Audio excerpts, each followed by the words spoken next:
하나님은 성경 곳곳에 왜 그 백성들에게 예배를 요구하실까요? 예배를 명령하시고 언제나 그 백성들이 가는 길에 제단을 쌓고 예배를 드리도록 늘 말씀하셨습니다. 구약에서는 제사란 표현을 사용했지만 하나님은 언제나 예배를 요구했습니다. 여러분, 출애굽기를 해석하는데 여러 관점이 있습니다. 그 중에 하나가 출애굽기를 노예된 사람들이 해방되는 민중의 해방사로 볼 수 있는 여지가 충분히 있습니다. 그도 그럴 것이 430년 동안 애굽에서 노예된 히브리 민족이 애굽에서 나옵니다. 이 이야기가 오늘날에는 곳곳에 억압받고 있는 나라들, 민중들이 다시 자유와 해방을 맛보는 그런 전환들을 대입시켜 출애굽기를 볼만하게끔 되어 있습니다. 그런가 하면 우리 역사 속에서도 일제의 압박에서 벗어나는 광복, 이것을 출애굽의 해방 얘기로 받아들입니다. 그리하여 일제시대 때는 출애굽기를 먹물로 까맣게 칠해서 읽지 못하게 했다. 거기에 나오는 이야기가 뭔가 불길한 얘기로 받아들였던 이야기. 그러나 우리 민족은 이 출애굽기를 읽으면서 하나님이 우리에게 자유를 주실 것이다 라는 것을 기대했습니다. 이처럼 출애굽기는 보다 그 민족 또는 민중의 억압으로부터 자유를 얻어내는 해방사로 읽어낼 수 있는 여지가 충분히 있습니다. 그런데 그거로만 읽어서는 안 됩니다. 이것이 이제 우리 통합교단이 언제나 갖고 있는 입장입니다. 잘 보십시오. 이것이 정치적인 해방으로서의 민중의 해방으로만 출애굽기를 읽으면 한계가 여실히 드러나고, 이제 우리가 살필 부분이 무엇이냐면 출애굽기에서는 이런 그 정치적 해방, 물론 현실적으로 중요한 이야기입니다. 그러나 그걸 넘어서는 차원이 있다는 것을 함께 보아야 됩니다. 그게 어떤 측면이 있느냐면, 여러분 출애굽기 3장 12절 말씀 한번 띄워주십시오. 보시면 하나님이 모세에게 말할 때 뭐라고 하느냐면 너희가 이제 이 사람을 애굽에서 인도하여 내어라, 너희 민족을. 그러면 이 산에서 하나님을 섬기리니, 여기서 하나님을 섬긴단 말은 곧 하나님을 예배한다는 말로 뒤에 같이 병행돼서 사용됩니다. 그러니까 하나님의 백성을 하나님은 그들을 불러내어 바로를 섬기는 게 아니라 하나님을 섬기게 합니다.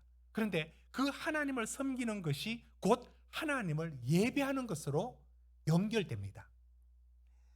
이때 바로는 어떻게 거절하고 어떻게 저항하느냐?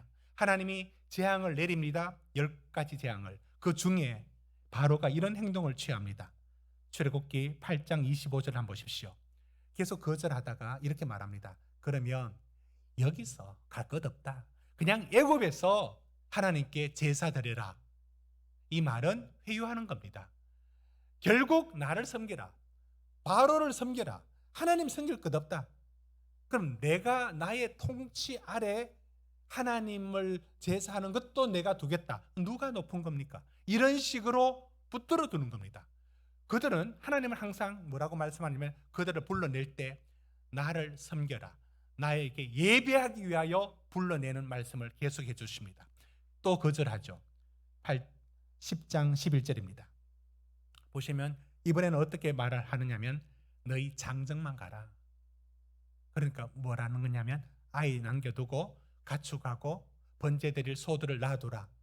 왜? 마음을 붙들고 안 놔주는 겁니다. 안 도와주는 겁니다. 이런 식으로 예배드리러 가지 못하게끔 만듭니다. 그리고 하나님은 그들을 예배드리는 민족으로 불러냅니다. 마지막 하나 더 보시면 출애굽기 10장 24절 보시면 이렇게 말씀합니다. 이번에는 9번째 재앙을 바꿔서도 하는 말이 양과 소는 남겨두고 정 원하면 아이들은 데리고 가라. 이렇게 하면서 끝내 하나님의 백성으로 예배 드리러 가는 길을 막습니다.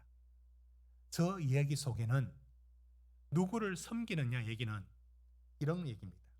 예배는 하나님의 백성들은 바로를 섬기는 것이 아니라 그 바로를 섬기는 것이 아니라 하나님을 섬긴다는 의미에서 하나님을 예배하는 겁니다. 그러니까 세상은 바로를 상징합니다. 애굽은 세상을 상징하고 바로가 세상의 방식과 세상적인 것들을 상징합니다. 그렇습니다. 그러니까 세상은 세상을 섬기고 세상을 추구하고 세상을 예배합니다.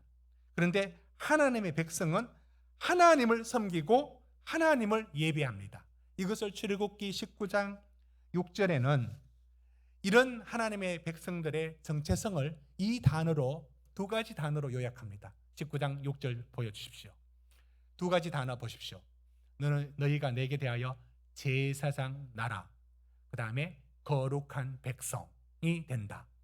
여러분, 성경에 저 말씀 나와 있으니까 그러겠지라고 가볍게 넘어가는데, 여러분, 하나님께서 그 백성들을 너희는 제사장 나라, 너는 거룩한 백성이라고 말할 때 이게 어떤 부르심이냐면, 거룩한 백성이 뭐냐면, 거룩이 어디서 왔느냐면 세상하고 다르게 분리되어 다르게 사는 방식의 삶을 갖고 있는 걸 말합니다.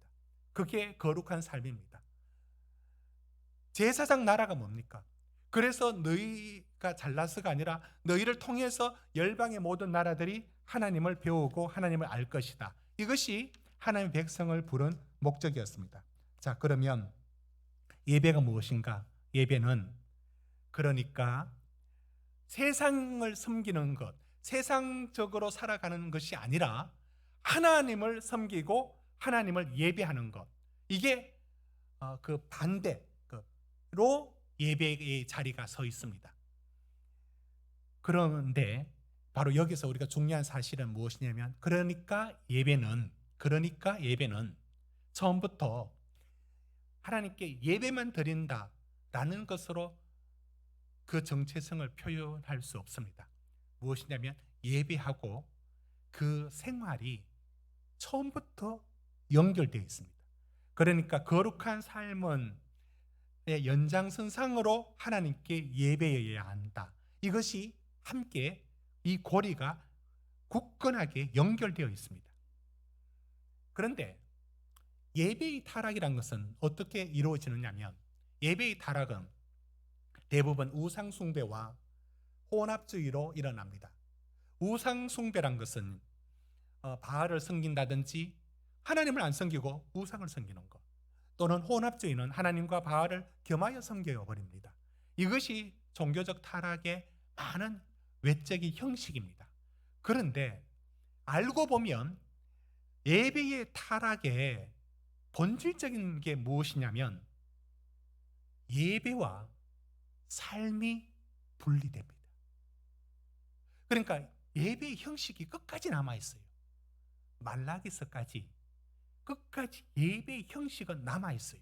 그런데 뭐가 달라지느냐면 그 삶이 예배하고 완전히 분리됩니다. 대표적인 구절 우리 두세 곳 찾겠습니다. 이사야서 1장 15절부터 말씀 보십시오. 이렇게 되어 있습니다. 내가 너희가 손을 펼 때 내 눈을 너희에게서 가리고 너희가 많이 기도할지라도 내가 듣지 아니하리니 이는 너희의 손에 피가 가득함이라. 여러분 16절 17절 같이 읽읍시다. 시작. 너희는 스스로 씻으며 스스로 깨끗하게 하여 내 목전에서 너희 악한 행실을 버리며 행악을 그치고 선행을 배우며 정의를 구하며 학대받는 자를 도와주며 고아를 위하여 신원하며 과부를 위하여 변호하라 하셨느니라. 여러분, 저 시대적인 차이가 저런 약간의 무슨 말인가라는 거리감을 느끼게 하지만 무슨 뜻인지 우리는 단번에 압니다. 뭐냐면 좀 맞지 않는 말이지만 기억에 남기 위해서 삶은 개떡처럼 살고 예배는 폼나게 드리고 있는 거예요. 하나님 말합니다. 나 너 예배 못 받겠다. 못 봐주겠다. 내가 괴롭다. 이 얘기입니다. 그러니까 삶이 완전히 분리되어 있는 거예요. 그런데 예배는 제사는 계속 남아 있습니다. 그 모습을 갖고 있습니다. 아모스 5장에서도 이렇게 말합니다. 5장 21절, 22절 이렇게 말합니다. 너희 절기를 내가 미워한다. 너희 성회를 내가 기뻐하지 않는다. 22절. 번제나 소제 드릴지라도 나 못 받는다. 희생제사, 화목제 내가 돌아보지도 않는다. 왜 그런지 아십니까? 24절에 이렇게 말씀 주었습니다. 뭐가 없느냐? 이게 없어요. 정의가 없고 공의가 없고 삶은 엉망진창인 거예요. 자기 마음대로 사는 거예요. 그래놓고 예배 드린다는 거예요. 하나님 못 받겠다는 겁니다. 그러니까 이 예배의 타락의 전형적인 모습은 예배와 삶의 분리였고 삶은 엉망진창인데 예배는 폼나게 드린다. 이거로 때우려고 들었던 겁니다. 이렇게 보면 하나님이 예배를 받으시느냐라고 했을 때 우리 삶을 돌아봤을 때 우리 한 주의 삶이 하나님 앞에 우리가 어떤 삶을 드리는가 이게 예배하고 분리되는 것이 전형적인 예배의 타락입니다. 자, 그런데 이것하고 연관해서 그 예배가 삶에 분리되면 뭐가 일어나요? 그 예배가 여러분 생각해 보십시오. 삶이 있고 이 삶에 그대로 들고 와서 드리는 것이 예배에 함께 우리 자신을 드리는 것이 되어야 되는데 이게 딱 분리되면 뭐가 되느냐면 삶이 없고 예배만 딱 잘라서 하나님 저거 보지 마시고 이것만 보세요. 하나님 어디 눈 돌립니까? 이것만 보라니까. 내 삶을 못 본 채 하시고 이런 식 되면 우리에게 돌아오는 게 뭐냐면 나태와 번태와 게으름과 형식주의, 예배의 형식주의가 나옵니다. 그러니까 어떤 것으로 이게 나가느냐면 굉장히 형식화됩니다. 이사야서 1장 12절은 그래서 나온 말입니다. 마당만 바른다. 말라기서 1장 13절은 이렇게 말하는 말을 그대로 인용합니다. 아유 번거롭고 이거 정말 귀찮아 죽겠네. 에이 모르겠다. 이런 거 훔친 거 병든 거 다 이런 거 갖다가 그냥 바치면 되지. 이게 뭡니까? 안 할 수는 없고 해왔으니까 하기는 하는데 귀찮아 죽는 겁니다. 이게 저희들의 속마음을 말라기서가 고발하고 있는 겁니다. 그들의 예배 태도가 이랬습니다. 자, 그러면 예배의 타락은 항상 삶의 자리가 예배에서 분리되어 나갑니다. 그리고 예배는 형식화됩니다. 이에 대하여 레위기가 우리의 참된 예배가 어떠해야 함을 일러주는 것이 바로 이 부분의 2장에서 소제입니다. 오늘 우리가 다루고 있는 것이 레위기에 나와 있는 5 제사 중에 바로 번제, 소제, 화목제, 속죄제, 속건제라고 하는 5 번제 중에 2번째 소제를 다루는데요. 소제는 한자로 적으면 그 소자가 작을 소가 아니라 힐소입니다. 희다란 뜻입니다. 그러니까 왜 소제가 흰 제사 왜 희다고 하느냐면은 아마 주로 밀가루가 사용되어 있었고 때로는 보리, 광야 시대 때는 만나 같은 걸 갈았겠죠. 그러다 보니 그것이 하얗게 나오는 겁니다. 그래서 소제는 동물 제사가 아닌 유일하게 곡식으로 드리는 제사. 그래서 영어로 시럴 오퍼링이라 해서 곡물 제사 이렇게 이름을 붙입니다. 그래서 이 소제에 대하여서는 그게 어떤 뜻을 우리가 먼저 살필 수 있느냐면 이 번제와 달리 소제는 굉장히 단순화되어 있습니다. 그래서 절차는 아주 쉽게 우리가 따라갈 수가 있습니다. 그런데 굉장히 상징적인 의미를 두고 있다는 겁니다. 자, 이제 그걸 살펴보도록 하겠습니다. 첫째, 그게 상징적이다라고 하는데 왜 상징적이냐? 여러분 2절 한번 보십시오. 지금 이제 소제를 드리죠. 그걸 소제를 드리면 고운 가루를 갈아서 그걸 다 드리는 게 아니고 얼마만큼 드린다고 되어 있습니까? 2절에 고운 가루 한 움큼.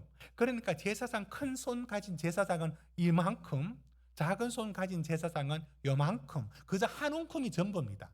그 한 움큼을 기름과 유향을 섞어서 불에 태워서 그 향기를 올려드리는 것, 이게 소제인데, 여기서 여러분 2절 한번 보십시오. 그 한 움큼을 뭐라고 말을 하느냐면 기념물이란 말을 씁니다. 2절에 기념물이라는 말이 있죠. 그렇습니다. 이것을 기념물로 드리는 겁니다. 전부가 아니에요. 나머지는 3절에 아론과 그의 제사장들이 생계를 유지한 땅을 주지 않았습니다. 그래서 그들을 섬기도록 이것을 나누던데 사용했습니다. 무슨 말이냐면 처음부터 소제는 상당히 상징적인 방식으로 드려지는 예배였습니다. 그래서 전부가 아니라 한 움큼을 태워드립니다. 자, 이런 부분에서 이걸 기념물이라고 이름을 붙이면서 그 속에 의미를 담아드린다. 그래서 저는 상징이라는 말을 씁니다. 그런데 그것만이 그런 것이 아니라 한번 보시면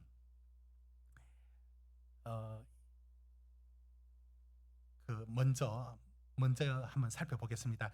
여러분 4절 한번 보십시오. 앞서 드린 것은 가루로만 드리는 그런 소제이고요. 이번에는 그걸 음식으로 만들어서 드려지는 방식이 요리법에 따라 달라지는데요.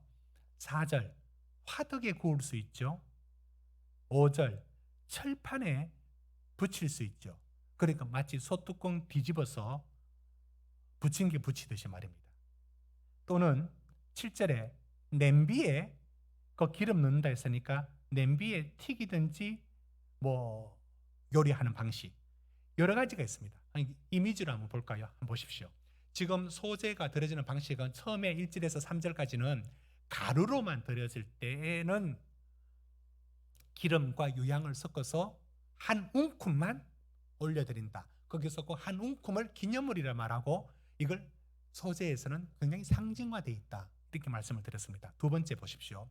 그런데 그 드려진 이것을 음식으로 만들어 드릴 때는 이게 무슨 뜻이 있는가를 한번 살펴봐야 됩니다.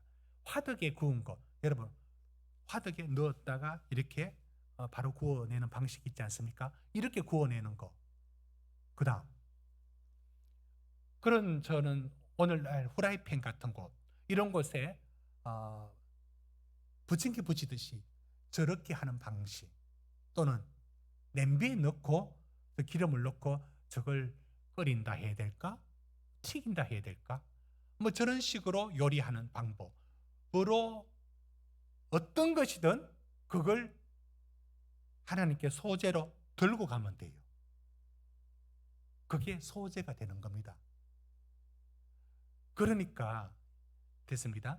이 말의 뜻은 무슨 뜻이냐면 하나님께 드려지는 이 방식이 굉장히 생활에 있는 것들, 우리가 먹는 그들이 지금 화덕에 구운 거 먹었고 후라이팬 같은 번철에 이렇게 붙인 것도 먹었고 냄비를 사용해서 다 먹는 거예요. 그 방식, 그러니까 생활 속에 있는 것들을 그대로 제사로 예배로 들고 가도록 했습니다. 이 자체가 어떤 상징적 의미가 담겨져 있는 것입니다. 거기에 크게는 이런 뜻입니다. 하나님께 예배드리는 거, 네 삶을 드려라. 네 생활은 어디 가고 예배만 따로 드린다고? 아니, 너의 생활 그 자체를 드려라. 이것이 다양한 요리 방법 무엇이든지 그 하나님께 드릴 수 있는 소재물이 되었습니다. 음식 그 자체로. 첫 번째는 가루로 전용으로 드렸지만 이렇게 드리도록 했다는 것은 소재가 여러 상징화되어 사용하는 방법들이 뭘 암시하느냐면 하나님께 드리는 거, 네가 온전하게 하나님께 드리는 게 뭐냐? 그건 네 생활의 삶의 것들을 함께 드려야 된다. 그 의미가 담겨져 있습니다. 그러면 상징화되어 있는데 상징화되어 있는 부분들이 이것뿐만 아닙니다. 여러분 1절 다시 보십시오. 고운 가루를 예물로 삼아 고운 가루를 드려야 합니다. 소재는 절대로 나달을 그대로 드리거나 거친 거 그대로 드리는 법이 없습니다. 반드시 절구에 빻든지 맷돌로 돌리든지 어떻든 그것이 가루가 되어서 밀가루처럼 여러분 미숫가루처럼 아주 보들보들하게 만들어서 드리게 됩니다. 그러면 헌제자가 이 곡식을 가루로 만드는 과정은 동물 제사에서 가축에게는 어떤 행위하고 비슷한 거냐면 동물을 죽여서 드리는 과정이 곡식을 가루로 드리는 과정입니다. 이게 뭘 의미할까요?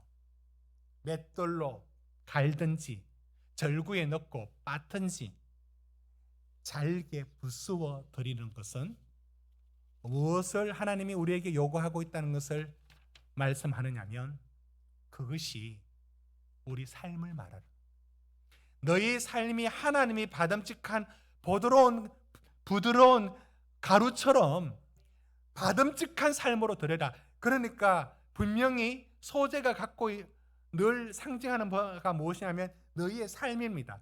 그러니까 우리의 자아, 우리의 주장, 우리의 고집, 우리가 세상 살아가는 방식, 내 마음대로라고 하는 제 소견에 오른 대로 이와 같은 것으로 거친 것으로 드리지 말고 하나님이 받음직한 정말로 깨어진 자아, 하나님 앞에 받음직한 것으로 갈아진 모습의 삶을 드려라. 제발 하나님께 네 삶을 드려라. 이게 가루입니다. 이것은 또 한 번의 상징으로 나타나는데 다른 제사와 달리 소재는 굉장히 상징화되어 있다고요. 그걸 뭘 보고 아느냐면 절차는 단순합니다. 그게 다입니다. 그러나 뭘 넣고 뭘 넣지 말라라고 합니다. 그러니까 그것이 상징화됐다라고 제가 자꾸 말을 하는 겁니다. 뭘 넣을 수 있느냐? 여러분 2절 한번 볼까요? 1절 한번 보십시오. 거기에 뭘 넣느냐면 기름을 붓고 그 다음에 무엇을 넣는다? 유향을 넣는다 했습니다. 오늘 우리 특세한 후에 유향이 있어서 오늘 지금 유향이 약간 나도록 했습니다. 소재를 드렸을 때 이 향이 그들은 맡아졌습니다. 근데 굉장히 비싼 그 당시에도 수입품이었습니다. 그 유향을 넣으라 했습니다. 기름을 넣고. 여러분 여러 의미가 있고 똑부러지게 이게 뭔가라는 건 모르지만 분명한 것은 상징화되어 있는 무슨 의미를 담고 있습니다. 이게 소재는 처음부터 굉장히 상징화되어 있다고요. 그러면 기름과 유향이란 것은 이러면 이런 것 같고 저러면 저런 것 같은데 코에 걸면 그걸 이런 식으로 해석하는 것이 아니라 그래도 분명한 무슨 뜻을 담고 있는 게 틀림없는데 그게 다른 것이 아니라 기름은 그리고 유향이란 것은 다른 바가 아니라 거룩한 삶을 말합니다. 기름이 거룩한 삶, 유향이 기도를 의미하지만 그 역시 구분된 당신의 삶을 하나님께 올려드려라. 하나님께 뭘 드리느냐? 너 자신을 드려라. 네 자신이 뭔데? 너가 살아온 삶의 그 거룩함을 갖고 올려드려라. 이겁니다. 이것은 나중에 꼭 드려라라고 하는 부분들이 드리지 말라는 부분들 속에 대조되면서 더 분명해지는데 절대 넣으면 안 되는 두 가지가 있습니다. 소재에 이거 넣으면 절대 안 됩니다. 그러면 우리가 음식 레시피의 관점에서 보면 아니 그거 들어가면 뭐가 문제지? 더 맛있어지고 더 먹음직스럽게 되는데 근데 절대 못 넣게 합니다. 뭔가요? 보십시오. 5절에 뭘 넣지 말라고 되어 있습니까? 5절에 뭐라고 넣지 말라고요? 누룩을 넣지 말라고 말합니다. 여러분 11절 보십시오. 이것이 11절 나옵니다. 같이 읽읍시다. 시작. 너희가 누룩을 넣지 말지니 너희가 누룩이나 절대 못 넣는 건 두 가지예요. 누룩 넣으면 안 됩니다. 누룩 넣으면 발효되어서 더 좋은 빵이 되죠. 특히 5절에 누룩 넣으면 빵 구울 때 더 발효가 되죠. 그런데 안 넣으면 무교병이 되죠. 맛없어요. 이게 무교병이라고요. 그런데 누룩 넣지 말라요. 그러면 나중에 꿀도 넣지 말래요. 여기서 꿀이 지금 우리 생각하는 그런 꿀만 아닐 거고 아주 당도가 높은 뭐 그런 여러 종류들을 아마 꿀로 같이 쓰지 않았었겠습니까? 아무튼 달달한 꿀 그리고 누룩은 절대 못 넣도록 했습니다. 무슨 의미인지 딱 부러지게 그게 뭔지 모르지만 분명히 뜻은 있습니다. 무슨 뜻이겠습니까? 이 누룩은 전형적으로 세상 살아가는 삶의 방식이에요. 변질, 부패, 변덕. 꿀은 뭡니까? 세상적인 달콤함에 젖어가는 것. 세상적인 쾌락. 그러니까 누룩과 꿀은 세상적으로 막 살아가는 방식이에요. 그게 누룩이었고 그게 꿀이에요. 그거 제발 넣지 마라. 그러면서 결단합니다. 하나님, 내가 당신 앞에 드려질 때, 예배 드려질 때 내가 누룩과 꿀을 안 듣습니다. 내가 세상의 이 죄와 세상적으로 살아가는 방식들을 갖고 하나님 앞에 나오지 않겠습니다. 이게 명심되도록 하는 데 의미가 있습니다. 여러분, 그것이 더 분명한 의미가 되는 것은 그 말의 반대편의 말이 또 있기 때문에 그렇습니다. 이 두 가지는 못 넣는데 꼭 넣는 게 뭐가 있느냐? 13절입니다. 우리 13절을 같이 읽어보도록 합시다. 시작.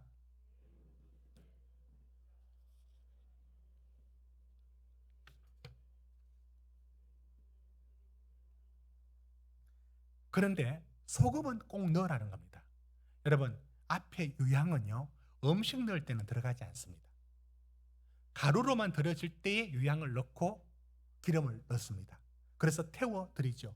그러나 그 다음에는 만들었던 것은 여러 가지 요리법에 따라서 만들어진 음식물입니다. 이 음식물에는 유향은 들어가지 않죠. 먹는 음식이니까. 그리고 들어가지 않습니다. 그러나 어떤 경우든지 반드시 들어가야 되는 게 있다면 무엇이냐면 소금이에요. 소금이 뭘까? 성경에 소금이 뭘까 하면 10사람 말하면 다 그럴듯하죠.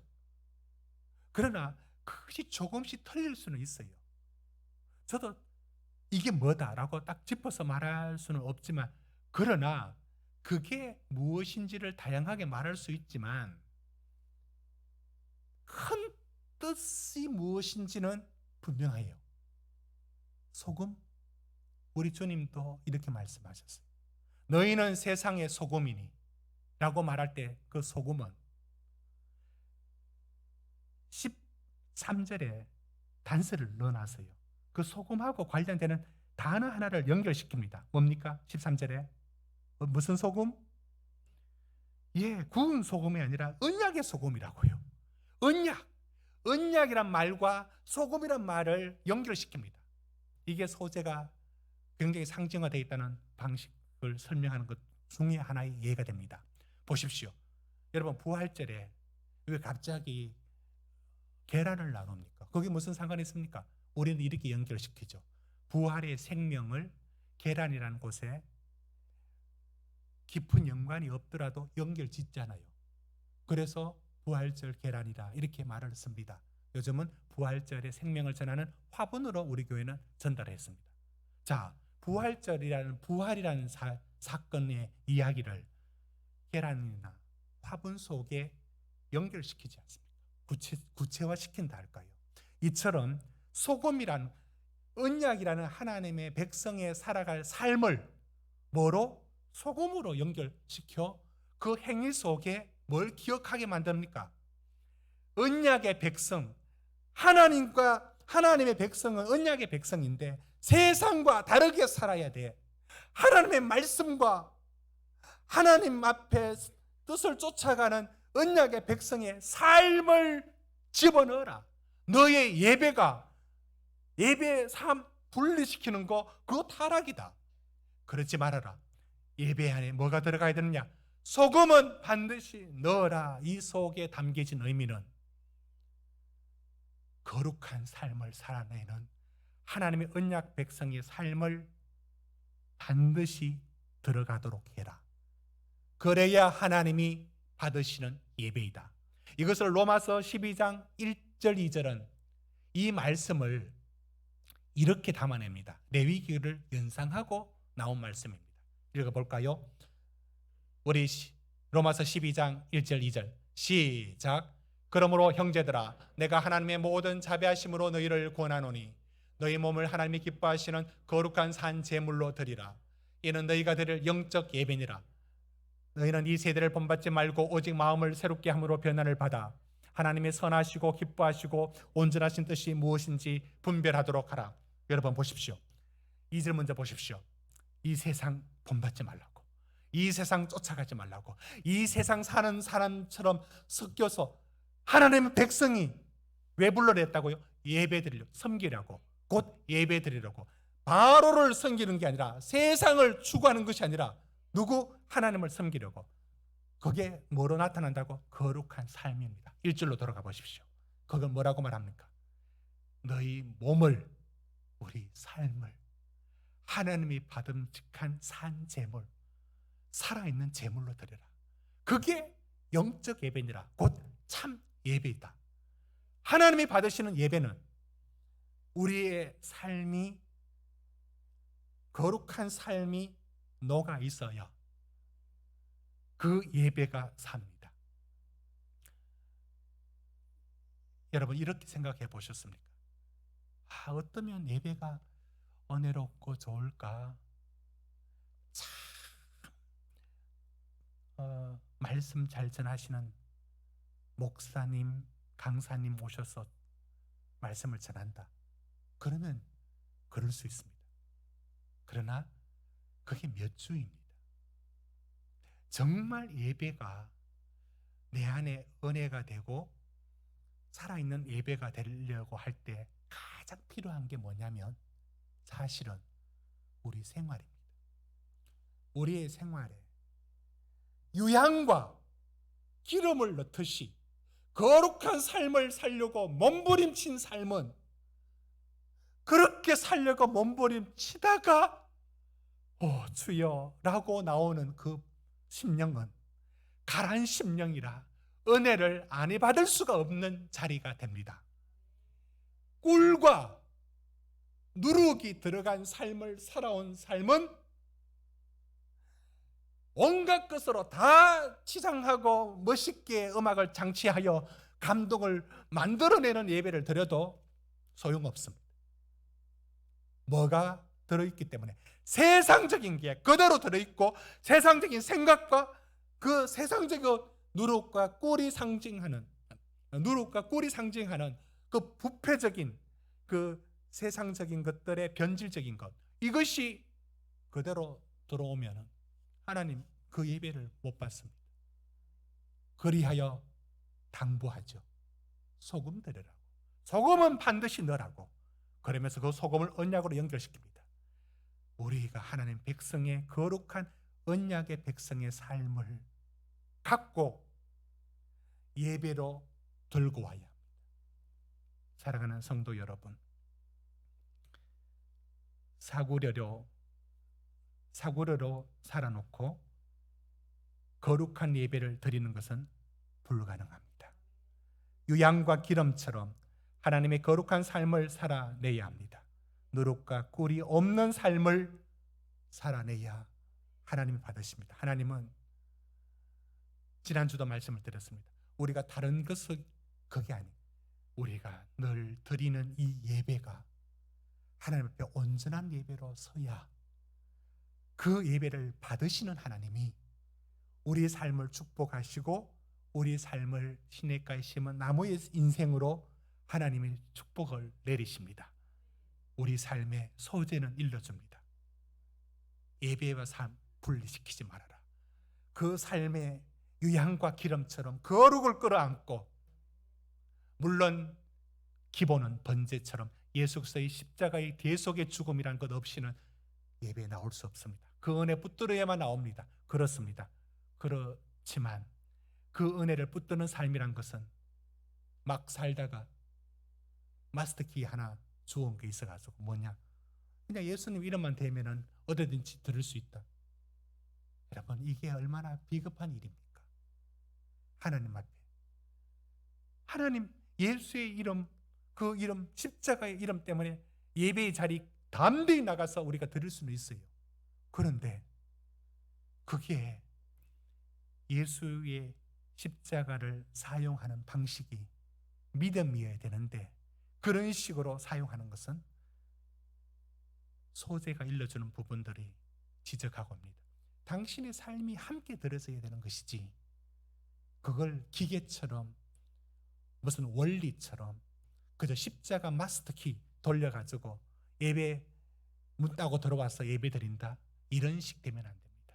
하나님 앞에 온전한 예배는 우리의 삶의 것들을 말씀에 사로잡혀 살아가고 하나님을 생각하고 하나님 안에 살아가는 삶이 축적되어 그걸 들고 와서 예배의 자리로 드려져야 하나님 받으시는 것은